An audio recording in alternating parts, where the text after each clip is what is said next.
حسبنا الله ونعم الوكيل حسبنا الله ونعم الوكيل حسبنا الله ونعم الوكيل حسبنا الله ونعم الوكيل حسبنا الله ونعم الوكيل حسبنا الله ونعم الوكيل حسبنا الله ونعم الوكيل حسبنا الله ونعم الوكيل اللهم يا رزاق ارزقنا من حيث لا نحتسب اللهم يا وهاب هب لنا من لدنك رحمة اللهم يا فتاح افتح لنا أبواب الغنى اللهم يا غني أغننا اللهم يا مغني أغننا بخيرك وبرك اللهم يا مغني أغننا بخيرك وبرك اللهم يا مغني أغننا بخيرك وبرك يا متعالي يا عزيز يا عظيم يا رفيع يا علي يا كبير يا متعالي يا عزيز يا عظيم يا رفيع يا علي يا كبير يا متعالي يا عزيز يا عظيم يا رفيع يا علي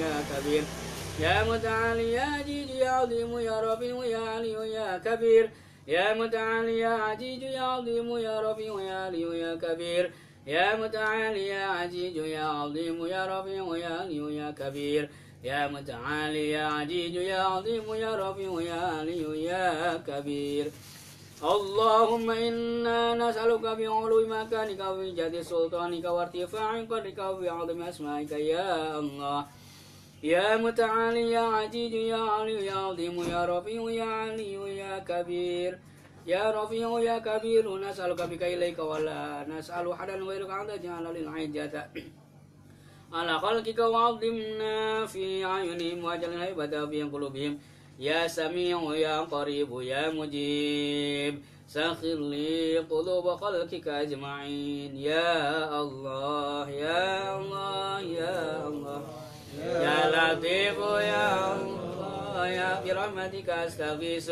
يا لطيف يا مجيس أغثنا يا الله يا لطيف يا مجيب أجبنا يا الله يا لطيف يا لطيف يا لطيف يا لطيف يا لطيف يا مغني يا فتاح يا رزاق يا لطيف الطف بنا يا مغني أغننا يا فتاح افتح لنا يا رزاق ارزق من حيث نحتسب ومن حيث لا نحتسب على أجل الساعة الوحى يا لطيف يا رفيع ارفع لنا درجاتنا يا لطيف يا مبلغ بلغنا مقصودنا يا لطيف يا قاضي اقضي لنا حاجاتنا يا لطيف يا قاضي اقضي لنا ديوننا يا لطيف يا مسخر سخر لنا كل المخلوق يا لطيف يا مسخر سخر لنا كل المطلوب يا لطيف يا شافي اشفي لنا مرضانا يا لطيف يا ستار استر لنا عوراتنا يا لطيف يا دافع ادفع لنا كل البلاء يا لطيف يا سلام سلمنا كل الفحشاء يا لطيف يا غفار اغفر لنا ذنوبنا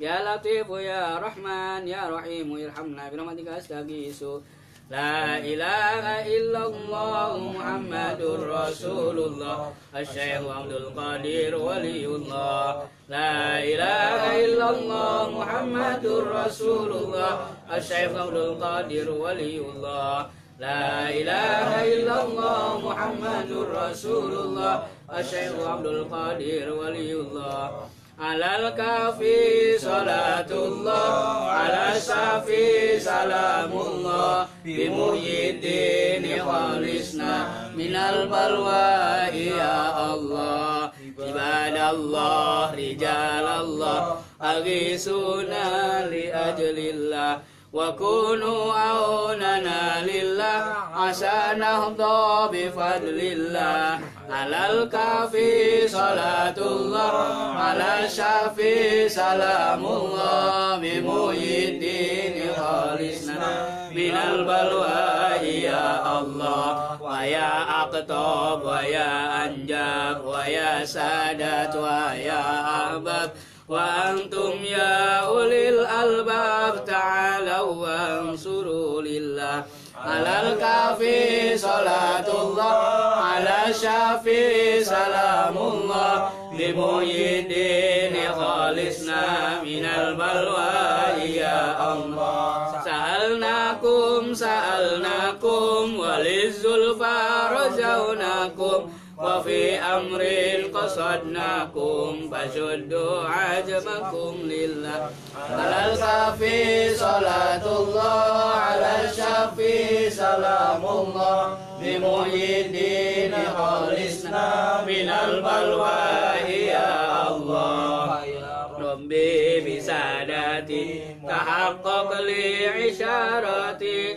عسى تأتي بشارتي ويشفو وقتنا لله على الكافي صلاة الله على الشافي سلام الله بمحيي الدين خالصنا من البلوى يا الله بكشف الحجب عن عيني ورفع البين من بيني وتمسي الكيف والعين بنور الوجه يا الله على الكافي صلاة الله على الشافي سلام الله بمحيي الدين خالصنا من البلوى يا الله صلاة الله مولانا على من بالهدى جانا ومن بالحق أولانا شفيع الخلق عند الله على الكافي صلاة الله على الشافي سلام الله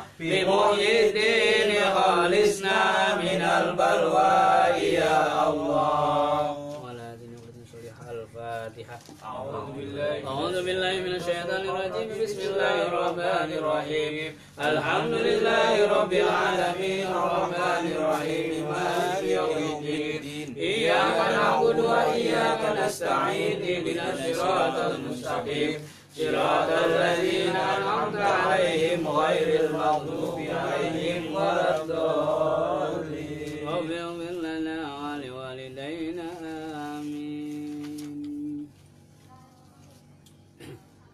mudah-mudahan dengan pembacaan Asmaul Husna, Asmaul Latif, juga Asmaul yang lainnya, doa-doa yang sudah kita panjatkan, Allah mudahkan urusan kita, keluarga kita jadikan keluarga yang solihah, sakinah, mawaddah warahmah, anak istri kita, anak istri yang taat berbakti kepada orang tua, taat kepada Allah dan Rasulnya, berguna untuk lingkungan, usaha dan bangsanya.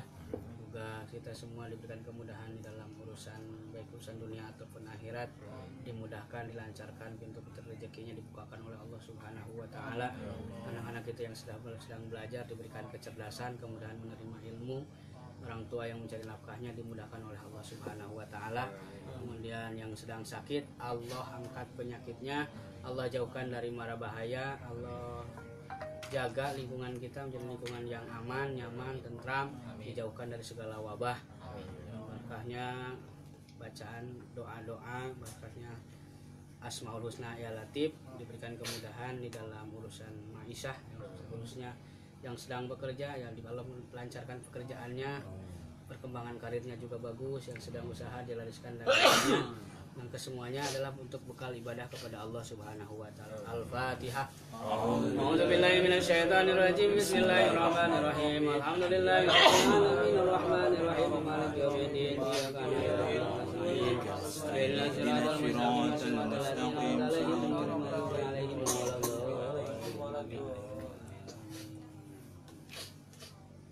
Bismillahirrahmanirrahim. Babu mufsidatus sholati, bab menerangkan tentang hal-hal yang merusak atau membatalkan sholat. Al-mufsidatu, adapun yang membatalkan, in koronat takbiratul ihram, jika berbarengan dengan takbiratul ihram palatan akidu, maka tidak jadi sholatnya. Wa in toroat ba'da duhuli fi sholat, apabila datang yang merusak sholat sesudah masuk fi sholati dalam sholat, abtaluha, maka membatalkan sholatnya. Wahia, adapun itu yang membatalkan sholat itu kasirotun, banyak. Faminha, diantaranya al kalamul amdi, berbicara dengan sengaja, walau qalilan, walaupun sedikit. Wal fi'lul kasir, juga yang kedua pekerjaan yang banyak, gerakan, walau sahwan, walaupun lupa. Wal hadasul akbar wal asgor, kemudian adanya hadas besar ataupun hadas kecil. Wa hudusun najasati, dan baru-barunya ada najis.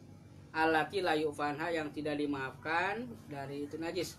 Wassalamu amdan, kemudian membaca salam dengan sengaja fi ghairi mahalihi, pada bukan tempatnya mengucapkan salam.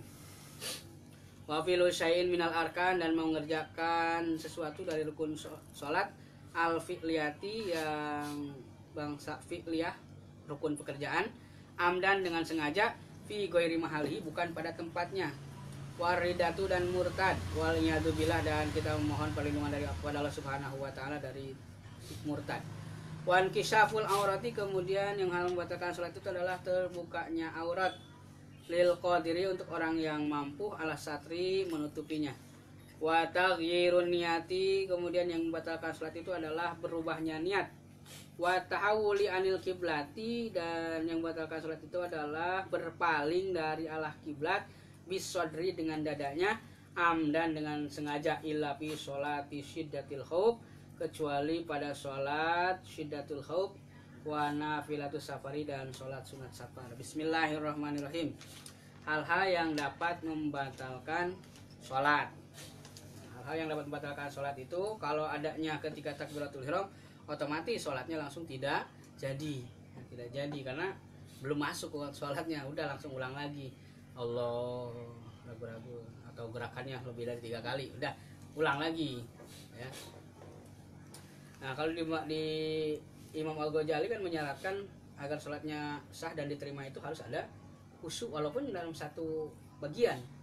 Ya, paling tidak kita khusyuk ketika sedang melaksanakan niat takbiratul ihram. Kenapa? Karena seluruhnya bekerja. Ya, pekerjaannya tangan, mengangkat tangan, yang anggota badannya mengangkat tangan, Allah, mulutnya mengucapkan kalimat Allahu Akbar, hatinya kita membaca niat Allah, niat saya sholat maghrib 3 rakaat lalu karena Allah, niat saya sholat isya lalu karena Allah. Boleh tidak disebut rakaatnya? Boleh, boleh, karena menyebut rakaat itu hukumnya sunnah ya. Yang penting itu ada niat saya, kedua sholat fardu ya. Kemudian fardunya fardu apa? Sebutin, maghrib kah, isya kah, subuh, atau asar ke maghrib. Jadi minimal itu 3. Allah, niat sholat fardu maghrib, itu segitu minimal cukup untuk sholat fardu. Kalau untuk sholat sunnah malah niat saya sholat sunnah, cukup segitu, tidak disebutkan sunnah apa nggak apa-apa. 2 ya. Kalau dalam fardu, sholat fardu itu ada 3 yang harus ada itu. 1 ada bahasa niat saya, keduanya ada lapan fardu, ketiga menentukan sholat yang dikerjakan, yaitu maghrib, duhur, asar, isya. Kalau di dalam sholat sunnah cukup niat saya sholat sunnah ya. Ditentukan niat sholat sunnahnya bagus, kalaupun nggak ditentukan tetap sah. Habis sholat Allahu Akbar, sholat sunnah itu insya Allah sah. Nah, walaupun tidak ditentukan, cuman kalau ditentukan kan tertentu sholatnya, berarti ini sholat sunnah ba'diyah maghrib, ini sholat sunnah ba'diyah isya gitu kan. Kalau tidak ditentukan jadi sholat sunnah mutlak. Niatnya berbarengan takbiratul ihram apa sih? Berbarengan. Kalau yang di dalam hati itu berbarengan. Kalau usoli itu belum termasuk niat. Usoli itu bukan niat, tapi lapan niat. Usoli fardhu dhuhri arba rakaat. Itu lapan niat. Maksudnya apa? Menggiring hati kita yang belum siap sholat. Kan kadang kita masih kemana baik gitu ya pikirannya, udah baru, apalagi ketinggalan apa gimana, buru-buru berdiri sholli fardu, itu maksudnya menggiring hati agar siap untuk melaksanakan sholat, siap untuk menghadap Allah Subhanahu wa taala. Nah, baru yang niat yang dihitung itu yang di dalam hati. Allah, hati baru niat saya sholat fardu maghrib. Nah, kalau yang di dalam hatinya kosong, nah, berarti belum niat, nggak sah sholatnya. Karena niat itu tempatnya di dalam hati. Kalau mulut itu mengucapkan apa? Niat, bukan niat. Yang kedua, niat itu pertama tempatnya di dalam hati. Yang kedua, disertai dengan prakteknya yang diniatkan. Kalau niat sholat berarti kita sekalian ketika benar-benar melaksanakan sholat, bukan sebelum sholat. Nah, kalau niat wudhu berarti ketika membasuh muka. Yang ketika membasuh muka. Ada yang ketika membasuh tangan, ada. Itu kalau dari mazhab yang lain saya nggak komen. Tapi kalau dia mengikuti mazhab Syafi'i, salah. Ya, kalau dia bilang oh ini saya pakai mazhab yang lain, silahkan. Tapi kalau mengatasnamakan mazhab Syafi'i, salah. Karena ketika di mazhab Syafi'i itu niat itu harus dibarengi dengan prakteknya. Yang dimaksud prakteknya itu ketika berwudu, cuci tangan hukumnya sunnah, ya kan? Menghirup air ke hidung hukumnya sunnah, berkumur-kumur hukumnya sunnah, berarti belum masuk wudu karena belum mengerjakan yang wajib. Yang wajib itu membasuh muka yang pertama itu, berarti niat itu ketika nawaitu hadasil asgori wadu lillahi ta'ala. Di mana niatnya? Di dalam hati, bukan di mulut. Ya. Jadi kalau mulut nawaitu hadasil asgori, hatinya harus ikut. Yang penting di dalam hati. Kalau penurutnya nggak ngomong mulutnya gitu ya, tapi dalam hati doang, sah. Tapi kalau nawaitu hadasil tapi hatinya tidak niat, itu nggak sah wudunya. Karena niat itu di sini, niat itu di sini, dalam hati. Ya. Umumnya di Indonesia yang dipakai memang hampir 80-90% mazhab Syafi'i. Kenapa? Karena para penyebar dakwah dahulunya memang rata-rata bermadhab Syafi'i. Termasuk ulama-ulama Indonesia yang bermukim di Mekah sampai sekarang itu bermadhab Syafi'i. Imam Nawawi Banten, Syekh Nawawi, bukan Imam Nawawi, Syekh Nawawi Al-Bantani itu diakui dunia sampai sekarang. Namanya harum gitu. Bahkan di Indonesia sendiri malah sepertinya nggak seharum di luar. Syekh Ihsan Jampes itu di luar itu namanya harum. Nah, beliau mensyarah kitab yang dinamakan Siratul Talibin itu dari Minhajul Abidin karangan Imam Al-Ghazali. Beliau bikin syarahnya. Syarah itu kalau kata bahasa kita menjelaskan kitabnya Syekh Imam Al-Ghazali. Banyak di luar sana itu ulama Indonesia itu banyak. Yang terkenal itu bahkan kalau dari luar itu, apalagi zaman dulu yang terkenal itu Al-Bantani, Al-Jawi, Al-Badani. Ya. Lebih terkenalnya lagi ya paling populer walaupun di sininya tinggal di Banten, kalau Banten jelas ya masih petain Jawa. Terkadang Sumatera pun masih mengatakan Al-Jawi. Terkenalnya di luar itu. Al-Padani, kalau Al-Padani itu Padang. Banyak sampai sekarang ulama-ulama Indonesia yang bermukim di Arab dan menjadi salah satu rujukan para ulama. Termasuk dari dulu karena dari dulunya banyak. Imam Syafi'i itu termasuk pernah menjadi guru atau fatwa di Mekah, menjadi mufti termasuk. Makanya secara keilmuan di Indonesia itu nggak kurang, bukan orang-orang baru gitu. Dan bukan orang-orang ulama yang biasa-biasa saja gitu. Sekali Syekh Nawawi, Syekh Asnawi Caringin Banten, Syekh Nawawi itu kalau nggak salah karangan kitabnya itu 114. Yang ada di Indonesia paling berapa? Nggak nyampe 20. Padahal banyak banget karangan-karangan kitabnya. Termasuk yang ngarang kitab itu Syekh Hasyim Asy'ari, Syekh Ahmad Dahlan, itu ada juga karangan kitabnya. Orang-orang dulu itu, ulama-ulama dulu itu pada punya karangan kitab biasanya. Nah, yang membatalkan sholat, jadi niat itu di dalam hati. Kalau di dalam hatinya tidak ada niat, berarti tidak sah. Insya Allah kalau yang dari kecilnya sama pakai mazhab Syafi'i sama begitu penjelasannya. Kemanapun pasti sama. Kalau yang baru-baru tahu mungkin oh iya niat kok di situ. Apalagi udah di sini kecampur lagi. Niat itu kalau wudu ada, nggak pas cuci tangan udah boleh niat, ada itu. Nah, kalau lagi pembelajaran di anak-anak SD ya memang kadang begitu. Ayo cuci tangan, kemudian baca niatnya. Membaca niat bukan niat. Karena itu lagi pembelajaran. Yang sesungguhnya niat itu adalah ketika ini. Pakai bahasa Indonesia atau bahasa daerahnya ya terserah. Yang penting di dalam hati ada bahasa niat saya menghilangkan hadas kecil untuk itu. Ya, kalau mandi junub berarti niat saya menghilangkan hadas besar.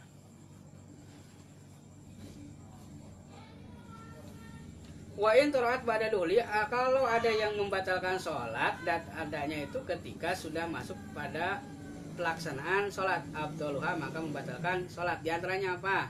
Faminha al kalamu, di antaranya itu ngomong, berbicara walaupun sedikit, berbicara walaupun sedikit. Biharfaini min kalamil khalqi bil lughatil arab, dengan dua harap. Walawa dengan bahasanya makhluk menggunakan bahasa Arab dan selain bahasa Arab. Wa ilam yufid, walaupun tidak ada artinya. Kalau ada bisa dua huruf tapi tidak ada artinya gitu misalnya. Itu artinya apa? Itu kan tidak ada artinya, tapi kalau ditulis ada gitu kan. Nah, itu membatalkan. Termasuk seperti berbicara itu niup. Itu kan ada. Kalau ditulis itu ada. Ya. Bersin, sih sengaja gitu ini. Nah, itu batal kalau sengaja gitu ya. Nah, kalau lagi nggak sholat memang kebiasaan bersinnya di pakai kata-kata gitu. Jadi ketika sedang sholat nggak terasa. Nah, itu walaupun bukan sengaja batal.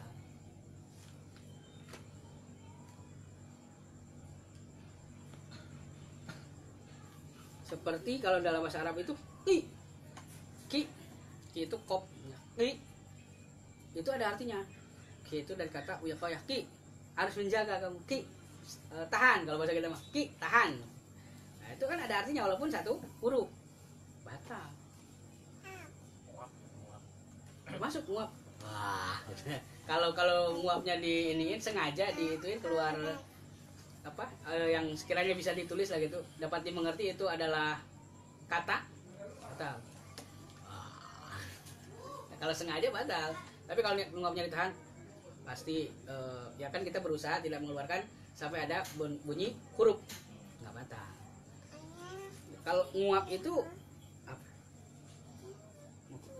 Masuk ke ibu. Mana? Nguap ini mau di dalam sholat, mau di luar sholat, memang harus kalau bisa itu ditahan. Ke Om Tias. Ditahan kalau bisa itu. Selain kalau bisa ditahan, cuman jangan dipaksa. Kalau dipaksa bahaya. Kalau mau kan ini kebuka lebar ya. Ditahan sebisa mungkin, tapi kalau misalnya nggak bisa jangan ditahan, jangan dipaksa. Artinya kalau udah nggak kuat ditahan, jangan ditahan sampai nggak kebuka, karena bahaya. Kan bahaya ke rongga mulut ya. Nah, ditahan. Kalau masih bisa ditutup ya tutup. Kemudian kalau masih kebuka, tutup pakai tangan kiri. Tutupnya pakai tangan kiri dibalik juga. Ya. Kalau lagi sholat biasanya kalau tangan kiri susah, tangan kiri di bawah ya. Apa pakai tangan kanan tapi ditutup, dibalik juga, tutup dibalik. Filosofinya agar setan tidak masuk.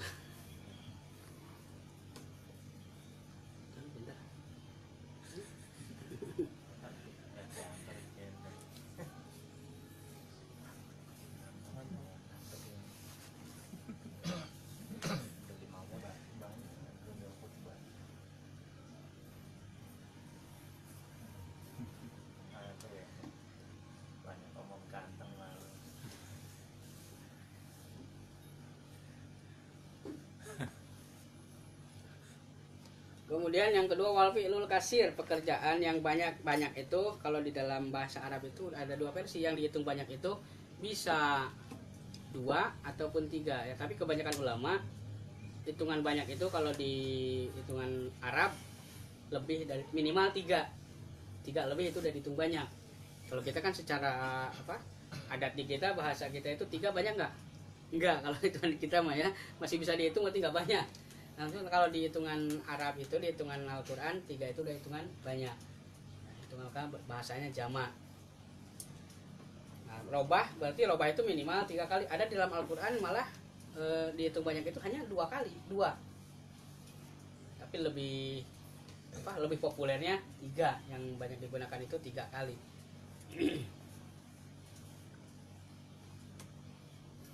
Seperti apa? Kadorbin, mukul lagi sholat. Nah, itu mukul nggak mungkin. Kalau mukul kencang walaupun 1 kali batal itu, sekalipun batal karena itu sengaja, kemudian gerakannya kencang ya. Kalau bukan mukul itu megang gitu ya. Kalau pelan mah megang gitu kayak gini, itu kan sekali hitungannya. Ada nyamuk. Nah, itu sekali ya. Ada yang batal kayak gitu.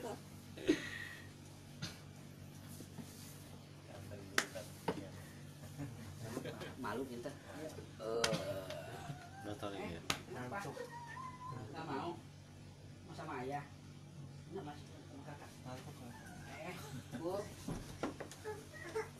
di sini, mau di sini. Udah, udah. Shh, nggak usah nangis, nggak usah nangis. Sama ayah lagi. Nggak usah nangis. Nggak usah nangis. Nggak usah nangis.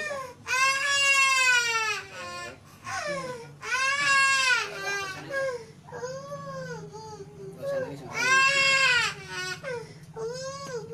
Jadi pipis kan? Pipis, enggak.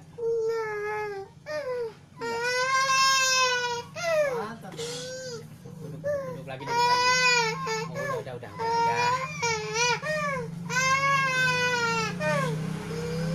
Udah, pinter.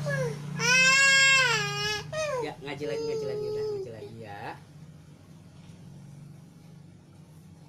Wa masya, kemudian berjalan atau melangkah. Nah, kalau melangkah ini, kalau kakinya diangkat dihitungnya 2, kalau diseret hitungannya 1. Ya, kenapa beda? Karena berbeda. Ketika diangkat itu kan jadi 2 kali kita geraknya. Ngangkat 1 kali, kemudian melangkahnya 1 kali. Kalau diseret kan langsung ngelangkah. Ya, maka beda hitungannya. Nah, itu 3 kali berturut-turut batal sholatnya. Yakinan apa pergerakannya itu kita sadar, yakin, walau sahwan, walaupun lupa.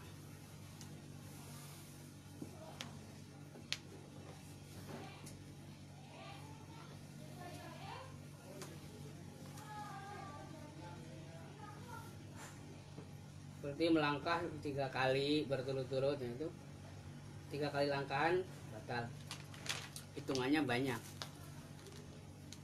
Dan ini sepakat para ulama 3 kali pergerakan. Nah, 3 kali gerakan itu gerakan yang besar. Gerakan besar itu, nah, kalau berkedip hitungannya gerakan besar apa kecil? Kecil. Kalau ini nih sampai sini, sampai pergelangan sini, hitungan ini gerak, hitungannya gerakan kecil sampai pergerakan. Atau ada yang hidupin ini kuping. Ada yang bisa kan gerak-gerakin kuping. Nah, itu masih hitungannya gerakan kecil. Hidung. Gerakan kecil itu. Itu kalau gerakan kecil tidak membatalkan.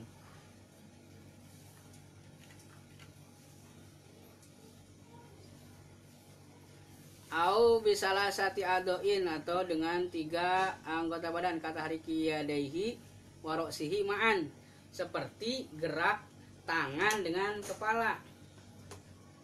Ya, makanya kalau takbiratul ihram itu harus diem tangannya aja. Kalau tangan kan ini bergerak, walaupun bergerak emang ini gerakan sholat. Tapi jangan, kadang ada yang ini Allah, ada kan yang ikut itu. Nah, itu malah batal, karena yang kepalanya bukan gerakan sholat, yang gerakannya ini. Tahu begini lagi sholat batal itu.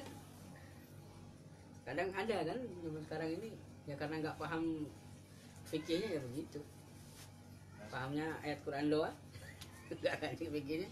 Kadang pernah lihat yang itu kan, mau sujud menerin rambut kan, yang nggak pakai peci kan ada rambutnya ke depan. Nah, itu gimana itu?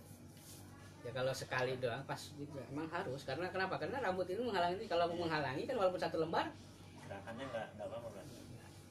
Sekali, tapi ya gerakannya pas turun langsung. Hanya kalau nggak pakai peci ya pakai apa ge? Pakai karet, pakai apa? Yang penting rambutnya ke depan.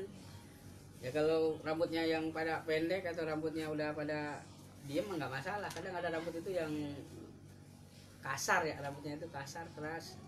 Kalau nggak pakai karet, nggak pakai itu, ke depan baik, ada yang begitu.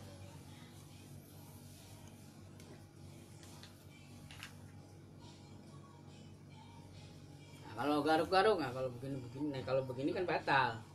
Kenapa? Gerakannya besar, ini ke bawah. Kalau begini nih, terus dia begini nggak batal. Cuman pasti menghilangkan kehusuan. Kalau lama mah jadinya ngerasain garuk-garuk. Ya kan? Banyak tipnya, bahkan kalau ada gatel nggak digaruk, tapi ditekan. Tekan kan sekali doang. Nah, walaupun digaruk asal gerakannya gerakan kecil nggak batal.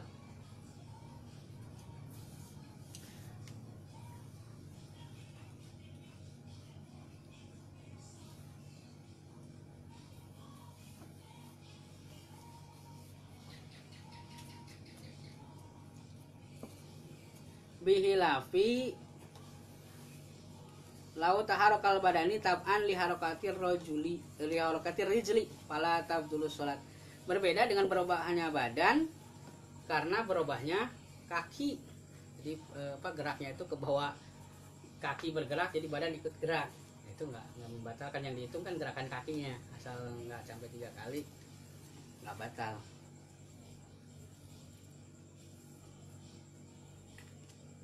Amal fi'lul qali, adapun pekerjaan yang sedikit fala yabtulu salat, tidak membatalkan salat, li'annahu sallallahu alaihi wasallam hamala amamata binti Sayyidah Zainab inda qiyamihi wa wadoa inda sujudihi wa nau khol anak laihi wa amaro bi qatlil aswadainil haiti wal aqrab. Nah, ada kita kalau melihat jemaah haji sering ngelihat sholat itu gendong anaknya, ya kan? Nah, ini ada hadis ini. Nabi Muhammad SAW pernah menggendong Amamah binti Sayyidah Zainab ketika berdiri. Wawadoha indah sujud, jadi ketika berdirinya digendong. Gitu. Cuman tetap pertama kalau laki-laki sudah sunat, kemudian sudah bersuci. Kalau perempuan juga harus sudah bersuci, artinya dalam keadaan suci. Ketika mau dibawa itu harus suci dulu, dicabukin dulu, apain dulu ya. Nah, berarti dalam keadaan suci, digendong itu dalam keadaan suci. Kalau gendongnya bawa anak belum disunat, batal.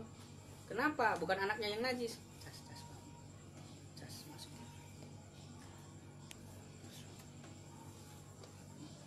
Nah, kalau bawa anaknya yang belum disunat, batal. Kenapa? Seolah-olah membawa najis. Bukan anaknya najis, tapi anaknya membawa najis yang ada di ujung kulupnya. Yang biasa disunatin di situ pasti ada sisa air. Jadi bukan anaknya yang najis, tapi anaknya membawa najis. Jangan salah anggapan, anak saya nggak boleh di depan, nggak boleh kalau sholat bareng sama orang tua, diusir-usirin kalau di musola. Nah, itu karena bisa membatalkan yang lain. Kalau megang aja mau bapaknya gitu lama begini, lagi sholat kan kadang megangin baju gitu ya, kadang gendong. Nah, itu bisa membatalkan kalau anaknya belum sunat. Makanya kalau di kampung malah yang sunat itu 3 tahun, 4 tahun udah pada sunat. Kenapa? Karena sering pada ngikut ke musola, ke masjid. Ya, kalau di sini kan memang umum, kalau di sini umum itu udah kelas 4, kelas 5 umum gitu ya. Memang kalau di sini umum budaya. Kalau Betawi budayanya malah kelas 6 baru sunat. Ketika udah mau usia balik baru disunat gitu ya. Cuman ya itu tadi harus bisa menjaganya ketika di masjid atau musola. Bukan anaknya yang najis, tapi membawa najis. Ini jangan kesinggung kalau anaknya diiniin belum sunat dipisahin, jangan kesinggung. Karena bisa membatalkan orang. Kasihannya begini. Orang yang diinin atau orang tuanya nggak tahu kalau sholatnya itu batal, kan kasihan. Secara pikirnya batal tapi dia nggak tahu. Ya nggak tahunya bisa karena memang belum pernah tahu, karena nggak mau ngaji. Ya. Nah itu. Alasannya di Arab tuh banyak yang sholat bawa anak, gendong anak. Tahu nggak itu anaknya pertama udah disunat, kedua dalam keadaan suci, udah dibersihkan dan segala macam sebelum sholatnya. Nah, ini Rasulullah SAW pernah menggendong Amamah binti Sayyidah Zainab inda qiyami ketika berdiri, wa wadoha inda sujudihi, dan menaruhnya ketika sujud. Wa nahu khala'ana alaihi, kemudian Rasulullah SAW itu mencopot 2 sendalnya. Dan Rasulullah menyuruh untuk membunuh 2 hitam 2, yaitu al-hayatu wal aqrab, yaitu ular dan ular hitam sama kelabang, karena membahayakan. Wal hadasil akbari wal asgor, kemudian ketika sedang sholat tiba-tiba hadas itu batal wudhu. Kalau hadas akbar itu kayaknya kebangetan lagi sholat junub, berarti sholatnya ngelamun. Kalau nggak ngelamun ya ngelihat sesuatu, nggak mungkin itu keluar sperma itu keluar, nggak mungkin, kecuali kitanya berhalusinasi atau memang melihat gitu lagi sholat gitu, tiba-tiba Kayak ini. Kira-kira kemana-mana. Iya. Ya. Kelainan berarti kalau begitu. Lagi sholat kok bisa junub? Bisa. Makanya di sini diceritakan itu ada kemungkinan. Ya walaupun kemungkinannya kecil, tapi bisa terjadi gitu loh. Fikih itu kan begitu bahasanya. Orang kadang dekat. Walaupun belum pernah ada, tapi bisa dimungkinkan terjadi. Ya itu tadi kasusnya, misalnya sholatnya lagi sholat di lapangan gitu ya. Tiba-tiba ada yang lewat cakep banget, malah jadi ngeliatin, belum apa ya, tiba-tiba keluar. Nah itu batal. Ya. Nah itu batalnya bisa karena junubnya. Ya. Nah itu kalau keluar sperma kan tidak batal wudhu. Berarti karena itu suci. Ya, sperma itu suci. Nah batalnya karena junubnya. Cuman biasanya sebelum keluar sperma, kalau karena misalnya ngelihat atau kita berhalusinasi, sebelum itu keluar madi. Madi itu yang keluar ketika kita terangsang, itu ketika kita terpengaruh ngelihat kecantikan seseorang atau ngelihat apapun gitu, kita terpengaruh. Nah itu biasanya keluar cairan madi. Kalau madi ini najis. Ya, najis biasanya keluar sebelum keluar sperma biasanya. Pelumas. Kalau hadas kecil ya, hadas kecil berarti hal-hal yang membatalkan wudhu. Buang angin lagi sholat, buang angin. Kemudian apa lagi, bersentuhan kulit lawan jenis yang sudah sama-sama balik. Ya, lagi sholat ada yang lewat, sentuh kulitnya. Atau kita lagi sholat di rumah, kamar kan kecil, istri mau ngambil apa di lemari, kesenggol, kulitnya ketemu dengan kulit. Kalau baju nggak apa-apa, kulit.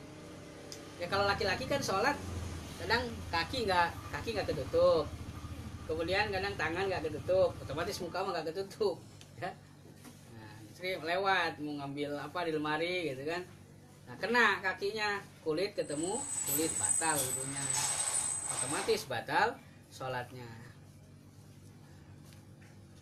Tidur, sholat lupa tidur, batal. Ada? Ya, mungkin ada. Walaupun jarang kejadiannya. Lagi sujud, sujudnya lama banget, orang-orang udah pada pulang, dia baru Allahu Akbar. Udah nggak ada orang, imam udah kagak ada, yang di samping kagak ada, ya itu berarti batal, itu mah tidur. Soalnya walaupun kita setengah ingat, itu berarti belum tidur. Misalnya imam baca Allahu Akbar, kita masih bisa ngikutin itu, walaupun setengah sadar itu belum tidur. Batal. Yang batal itu kalau sudah hilang ingatan. Dan kadang gitu ya, sholat itu kadang lupa. Udah berapa rakaat ini? Ya ada kayak gitu. Tapi itu kan masih sadar. Enggak benar-benar lupa. Wahudusun najasati, itu kemudian ada datang najis yang tidak dimaafkan. Ya, tadi kemudian ada terkena kotoran atau apa ketika sholat, kotoran cicak. Cicak masih kecil, kakak masuk kak.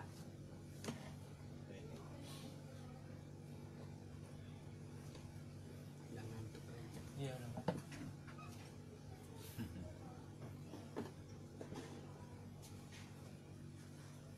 Nah kemudian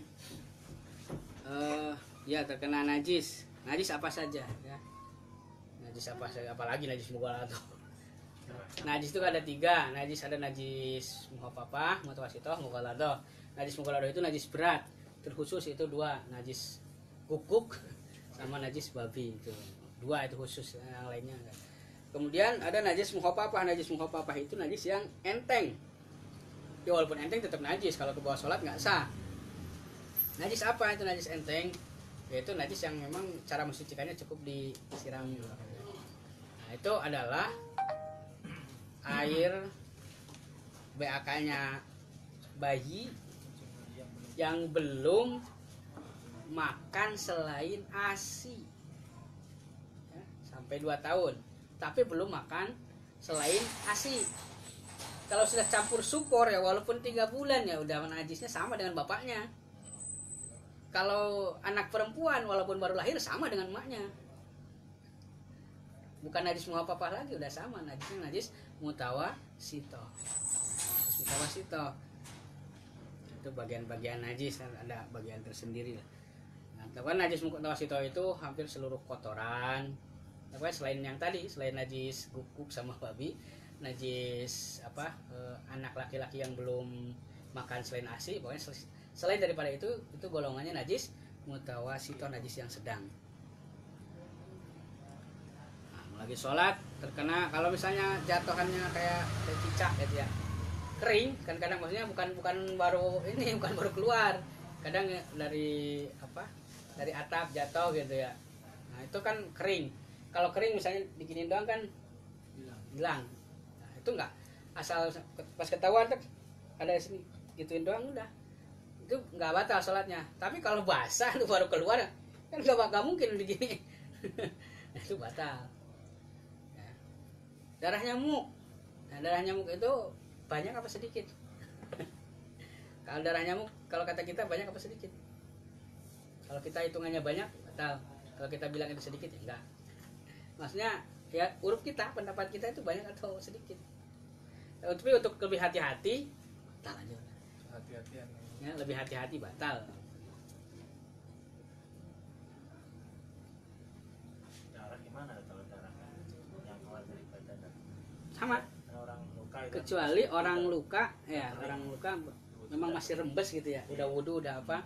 Ketika sholat udah diperban masih keluar. Iya. Nah itu kan masih termasuknya yang dimaafkan. Kalau dari luka sendiri, kecuali dari luka orang lain, darah ataupun nanah. Wassalamu amdan, kemudian membaca salam bukan pada tempatnya. Assalamualaikum. Bahwa masih berdiri udah salam batal. Batalnya pertama dengan tadi ucapannya batal. Kedua emang dengan baca salamnya itu, karena salam itu mengakhiri sholat.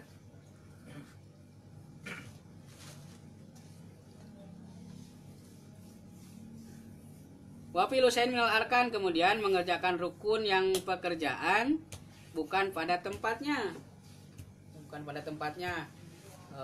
Ruku kayaknya nggak mungkin ya, ruku setelah sujud nggak mungkin. Agak susah itu. Contohnya rukun pekerjaan itu berdiri ya, berdiri itu kan di awal, tidak sesudah ruku. Ada kalau dituker nggak boleh. Yang pekerjaan misalnya, kalau itu nggak mungkin ya, berdiri sama ruku pasti duluan berdiri. Nah ini sujud dulu baru ruku misalnya, nah, itu kan ditukar sengaja gitu, maksudnya sengaja. Berbeda dengan halnya lupa, kok masih sujud baik gitu. Nah itu kan batal. Mengerjakan rukun bukan pada tempatnya, harusnya kita ruku malah sujud.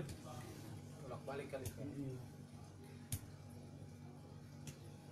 Waridatu kemudian murtad. Murtad itu kan ada murtad ucapan, murtad pekerjaan, ada murtad keyakinan dalam hati. Lagi sholat, oh ya Allah itu lebih dari satu.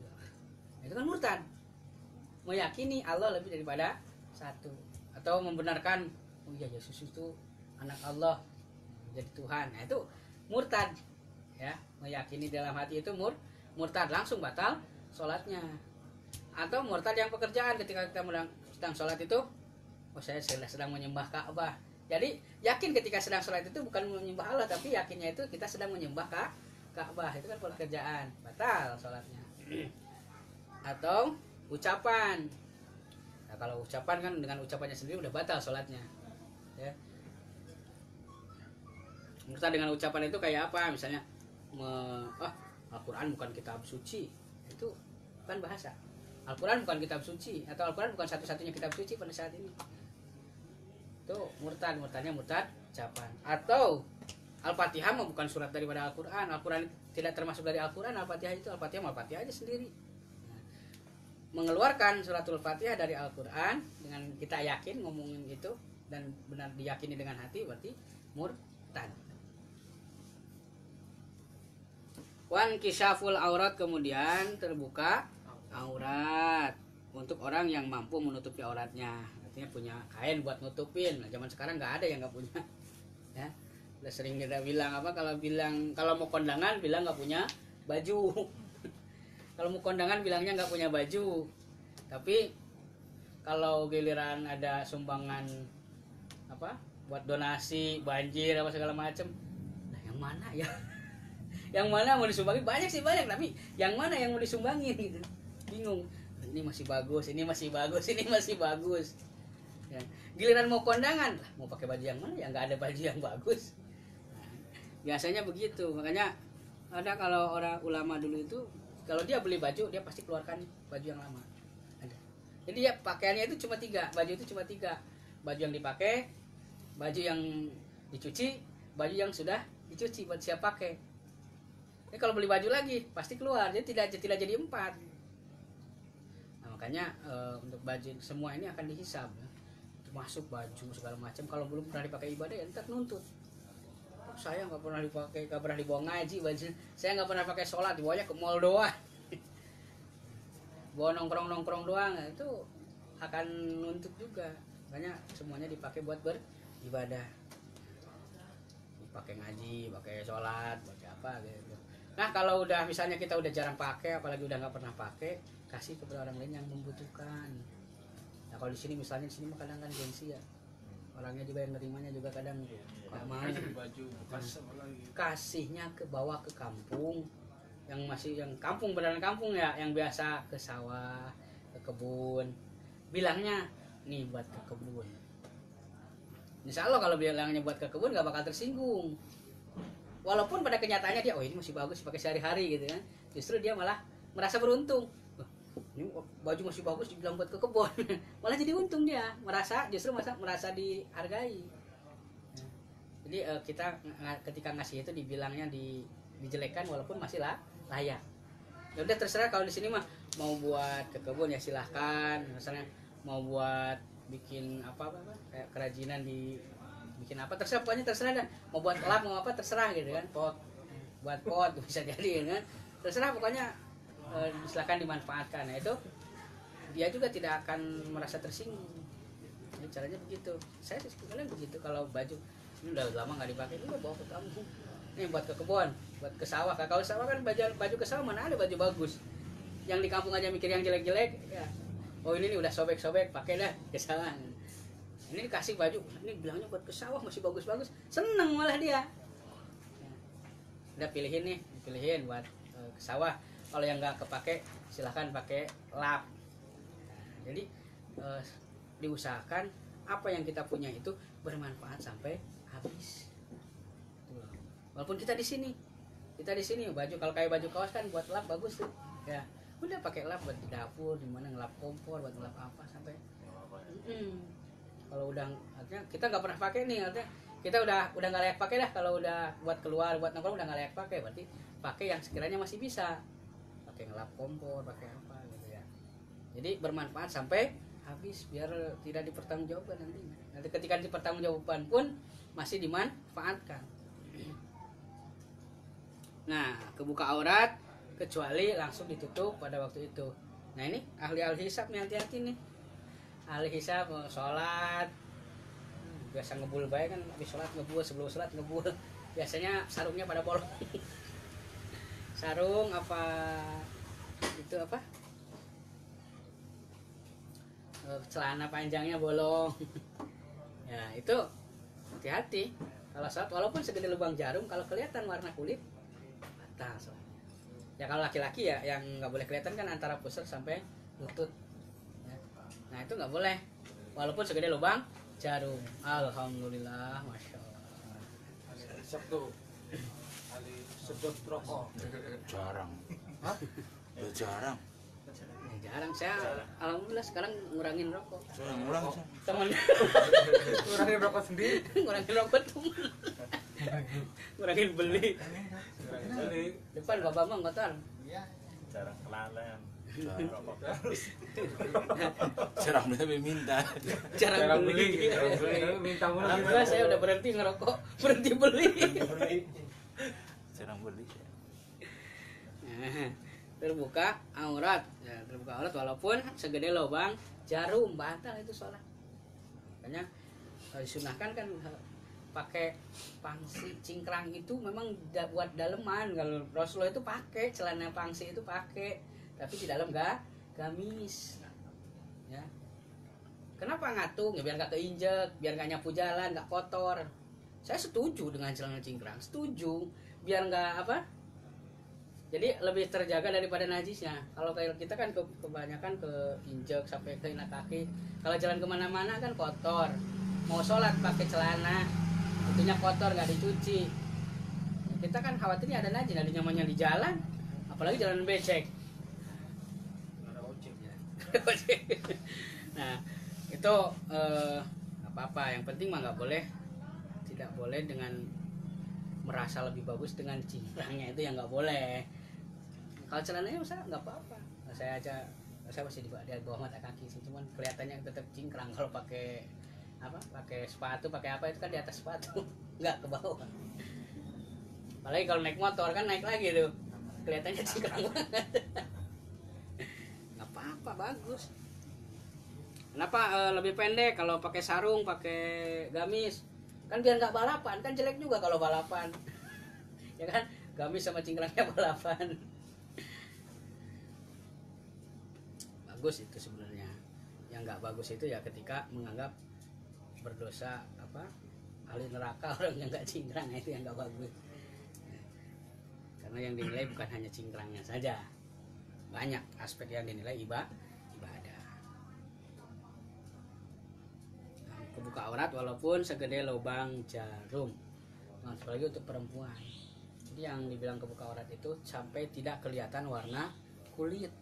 Nah, kalau perempuan nih, kalau perempuan kan kalau di mazhab Syafi'i yang boleh terbuka itu perempuan itu muka dengan telapak tangan. Berarti kalau ininya, kalau di mazhab Syafi'i ini masih aurat. Tapi di mazhab Syafi'i pun ini ada juga yang bukan aurat. Boleh sholat pakai itu, boleh nggak kan sholat pakai baju biasa aja. Silakan. Tapi ininya pakai apa? Panset atau apa ya? Namanya yang kayak lengan tangan itu. Ya. Soalnya begini. Oke, kita nggak mempermasalahkan ini. Ini bolak-balik bukan aurat. Tapi kalau pakai baju begini, kan biasanya kalau baju itu begini ya, lengan itu. Ini kebuka. Kalau enggak ininya juga ada bukaannya. Nah, kalau ini kebuka, ini nggak pakai panset, berarti kelihatan aurat. Sedangkan walaupun segede lubang jarum, lah ini lebih gede dari lubang jarum. Nah, cuma kalau yang nggak biasa mah nggak bakalan berani. Ya, nggak bakalan berani. Lain halnya kalau pakai yang apa, kerudung gede itu malah udah lain cerita. Ada kerudungnya aja udah kayak mau kena gitu ya. Ini mah cerita yang sholat pakai. Sekarang itu banyak sholat pakai baju apa namanya, kalau perempuan itu bukan kemeja ya, yang mirip kemeja itu apa ya, baju begitu. Kalau kata kita kenapa kurang eloknya, masih kelihatan bentuk lekuk tubuhnya itu masih kelihatan. Nah, zaman kata Rasulullah SAW, akhir zaman banyak orang memakai pakaian tapi telanjang. Itu maksudnya orang menggunakan pakaian tapi walaupun menggunakan pakaian kelihatan gitu, bentuk-bentuknya itu kelihatan. Bahkan sekarang lebih banyak lagi pakaian sih pakai cuma tembus pandang. Nah itu nggak boleh. Jadi kalau sholat perempuan pakai tembus pandang kayak gini kan nggak boleh, nggak boleh, karena masih kelihatan warna kulit. Watagirun niyah, kemudian berubah niat, batal. Apalagi menggantungkan niat. Nah kalau ada tamu batalin, itu baru ada terlintas dalam hati. Misalnya tamu nih nggak datang nih, giliran waktu sholat, assalamualaikum, batalin nggak, itu ragu-ragu, batalin nggak, assalamualaikum, dianya nggak sabaran lagi malah makin kenceng, assalamualaikum. Nah itu kan kita ragu-ragu, otomatis batal sholat. Kalau ragu-ragu batal. Atau menggantungkan niat tadi, sholat dulu, ketika lagi sholat, kalau datang mau dibatalin, nah itu langsung batal sholatnya, langsung batal. Batalnya kenapa? Karena menggantungkan niat walaupun temennya nggak datang.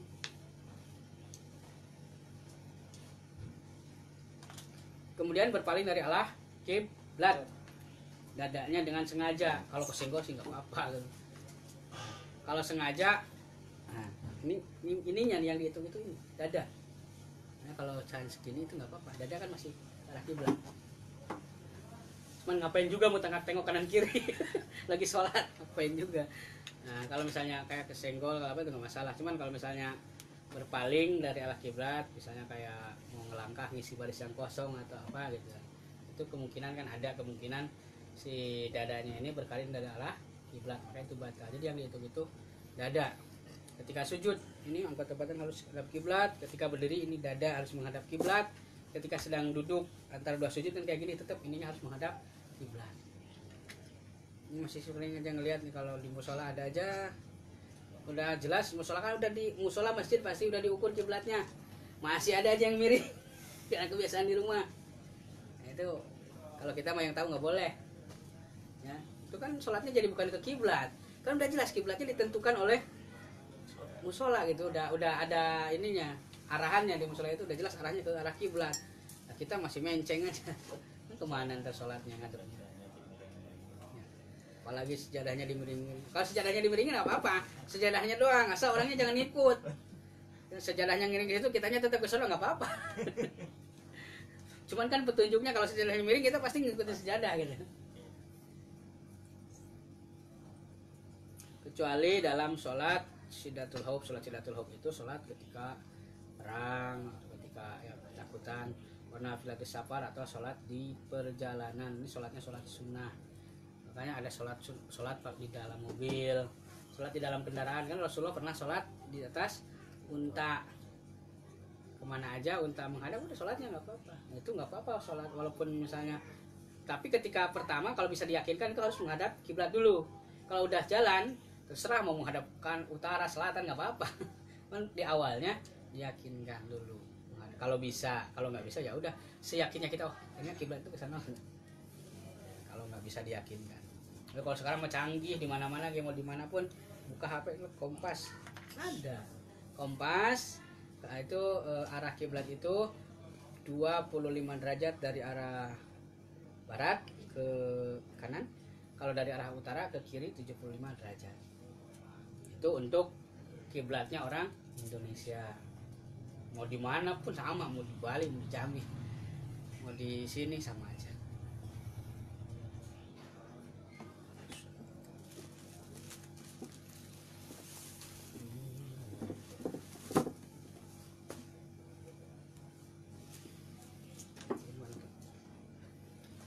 Bismillahirrahmanirrahim. Wa Nabi Umamah Iyas bin Sa'labah Al-Harisi radhiyallahu anhu anna Rasulullah sallallahu alaihi wasallam qala manik tata haqqum ri'im muslimin biyaminihi faqad aujaballahu lahun nar wa harrama alaihil jannah faqala wa in kana syai'an yasiran ya Rasulullah faqala wa in kana qadiban min araqin rawahu Muslim. Naudzubillah semua naudzubillah. Kemudian sahabat bertanya, walau yang dirampas sedikit ya Rasulullah, walaupun sedikit gitu. Mau diampuni gitu. Sama aja namanya dolim itu, mau banyak mau sedikit, namanya merampas hak orang lain, tetap punya orang lain.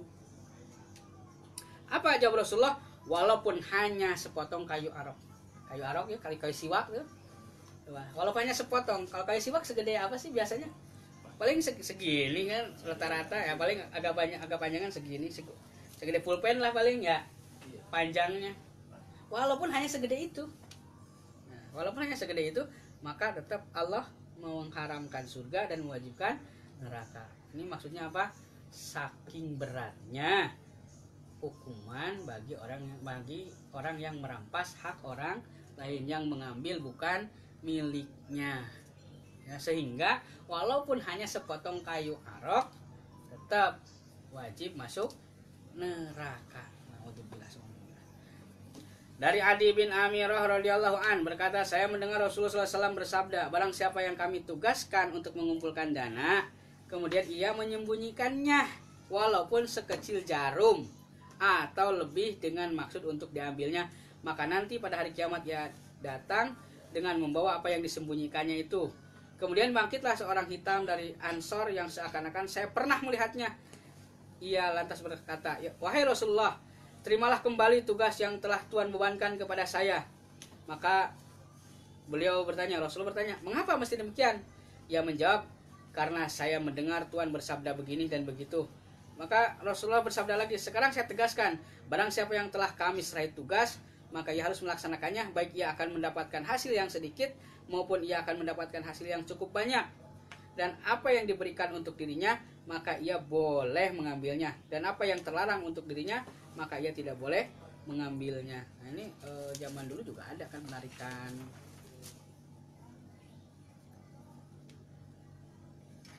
dana gitu ya, mengumpulkan dana dari zaman dulu ada. Nanti kita mencontoh penarikan dana buat mushola lewat celengan, medianya terserah kan, yang penting cara mengumpulkan dana. Di zaman Rasulullah juga ada ya. Nah, terkait itu zakat lah, mengumpulkan infak, mengumpulkan sedekah. Nah kata Rasulullah SAW, barang siapa yang mengumpulkan dana kemudian ia menyembunyikannya, narikin celengan disembunyikan, itu dengan maksud untuk diambil, yang nggak disetorkan, yang disembunyikan. Tetap yang banyaknya mah diambil, cuman nyembunyiin sedikit gitu, dikit kali dikit mah boleh tetap, walaupun hanya sedikit tidak boleh, walaupun sekecil jarum atau lebih, dengan maksud untuk diambilnya. Maka nanti pada hari kiamat ia datang dengan membawa apa yang disembunyikannya. Ya walaupun sedikit, kalau berkali-kali kan jadi banyak. Segede jarum, lama-lama segede apa?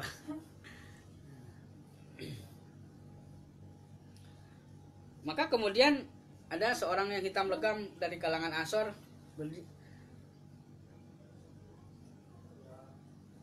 dia berkata, wahai Rasulullah, terimalah kembali tugas yang telah Tuhan bebankan. Ini merasa karena itu adalah amanah sangat berat dengan amanah. Udah ya Rasulullah, kalau begitu mah saya nggak sanggup dah, takut saya nggak bisa amanah. Udah tugasnya amanahnya ambil lagi gitu, mandatnya ambil lagi. Kata Rasulullah SAW, kenapa begitu? Ya karena saya mendengar Rasulullah itu menjelaskan begini gitu ya. Kalau ngambil begini, kalau menyembunyikan nanti bahayanya begini. Rasulullah sudah menjelaskan sehingga merasa berat. Maka Rasulullah SAW bersabda lagi, sekarang saya tegaskan, barang siapa yang telah kami serahi tugas, maka ia harus melaksanakan. Tidak, orang yang udah saya serahi tugas berarti harus dilaksanakan, nggak boleh dibalikin lagi.